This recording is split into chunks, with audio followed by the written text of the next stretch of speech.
Like a dream feels like magic. Now I believe I can have it. Ooh, ooh, Tamu. Ooh, ooh, Tamu. All of my wishes came true. Shop like a billion. Hi, I'm Brianna, a Philly teenager who goes to Central, and here's my co-host. Hi, I'm Alex, and I'm also a Philly teenager who goes to Central High School. So, Alex, what gives you the ick? To me, one of a big ick is like when you're like chewing gum and then you like start blowing bubbles, which is okay. You can do it the first like 5 times, but always doing it to the point where all I hear is like, please stop. It's actually sickening, and after a while, it just gets very annoying. How about you, Bree? What's your ick? Well, besides when boys keep the chalk on their haircuts, it's gotta be people who don't have their own sense of style, who just buy whatever's popular and feed into consumerism, or our real podcast topic. Sorry, guys, it's not that type of podcast. We're here to talk about consumerism. Aimlessly scrolling on TikTok, constantly find yourself looking for something new, switching from TikTok to whatever website. Every time you see something cool or interesting, your favorite influencer tell you that you need to try. And be honest, I know you've bought it at least once. Do you know that you're participating in consumerism? Consumerism is just the promotion of goods to consumers, the general public, and it's just based on buyers' interest. Buyer's interest can be determined by what you look up on Google or what's popular at the time. In 2022, due to the pandemic, people brought a surplus of masks and toilet paper. You know, that reminds me when all the Pinterest girlies were storming the Targets for those pink Stanley Cups, which are actually insane. Different people are always participating in consumerism in their daily lives. Whether it be consumers themselves or the people benefiting, the system of consumerism can manifest in a multitude of ways. In order to get resources, people benefiting from the system need to promote their products, their goods, and their services to the public. And we tend to be drawn to all these advertisements. Consumers themselves end up turning to consumerism, relying on cheap goods or basics to feel good, aka retail therapy. Companies continue to release all these advertisements, and here we go as consumers giving all our hard-earned money to all these high-end stores. And I hate to admit it, but consumerism does indeed grow our economy. You're right, but at the same time, just because it grows our economy doesn't mean it's good. It is so engraved into society, we don't realize the effects it has. For example, teenage workers, underpaid workers. Many of us work jobs where we're being underpaid but expected to work so hard and sell something overpriced. Did you know that the average person interacts with these corporations institute on the daily, and they just use this as an advantage to continue to expand? The American economic system sets you up so that you have to engage in a consumerist society.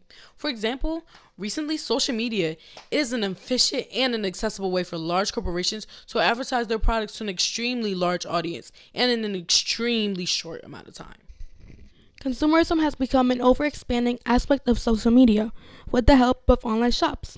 TikTok, one of the most popular social media platforms, especially exemplifying this pattern of consumerist media by introducing TikTok Shop. I know y'all have heard of it, which offers low quality products for extremely cheap prices. The advertised products of TikTok Shop are becoming increasingly squeezed throughout the For You feeds and the For You pages of TikTok. Can't even scroll down 5 videos without seeing it, which effectively draws people's attention into the low prices and on-trend products that range from dog toys to stylish shoes. Now, to get into a more serious topic, how did we get to such a consumer society? Has there always been a craze about something new? Stanley's.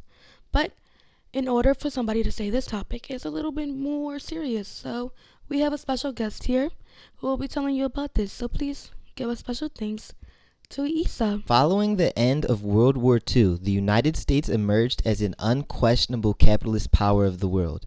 While the other parties of the world had to rebuild their countries, across the globe another power grew, the Union of Soviet Socialist Republics, or the Soviet Union.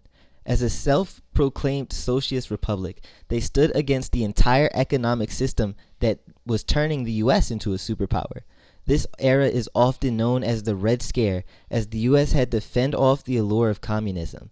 Yet, in truth, the United States knew this wasn't enough and turned to consumerism. The Commerce Department and USIA worked closely with private businesses in determining what types of products and displays best demonstrated the wonders of consumer capitalism.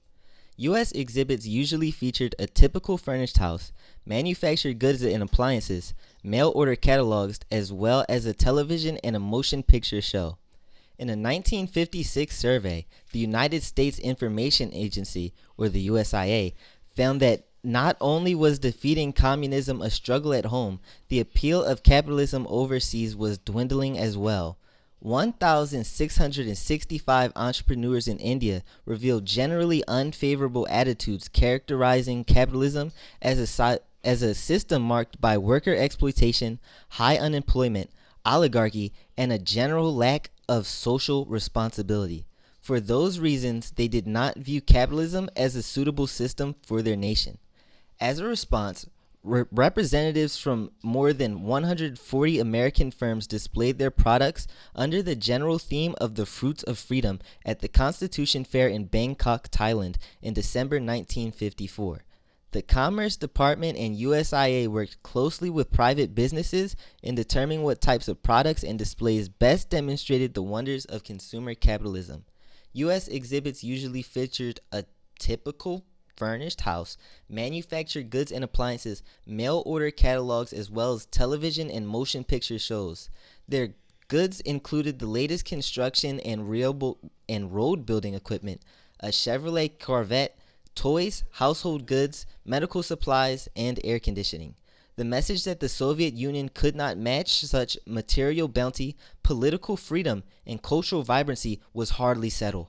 By 1960, more than 60 million people had attended 97 U.S. trade exhibits in 29 countries. Now that's information. Thank you so much, Issa, and we can continue. Thank you, Issa. But anyways, both Alex and I are teens. I don't know about Alex, but I do have a little bit of a shopping problem.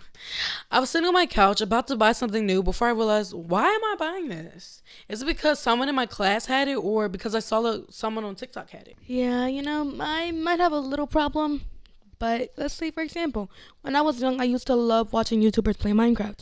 So I kind of forced my dad to buy it for me, even though, I barely played it, but I liked what I saw, so I wanted it too. I wanted to be like them. Social media has definitely impacted what I bought. I bought clothes, started getting my lashes done, my nails done, wearing earrings because of social media. I didn't notice it, but when I did, I realized that I was actively participating in capitalism and consumerism. I feel like constantly seeing other people with certain products, noticing how Instagram and TikTok forces a million products down your throat. I've really been thinking about what you can do, what I can do, and what we can do. After realizing what I spend, how much money I spend, how quickly I spend money, and why I spend money, I also just started to think about my impact and what I can do. No, for real though, personally, I don't think that I spend a lot of money, but it's just because I spend it little by little. But even those 75 cents for chips truly impact consumerism. I started to think more closely about my purchases, telling myself to wait a week to see if I want it.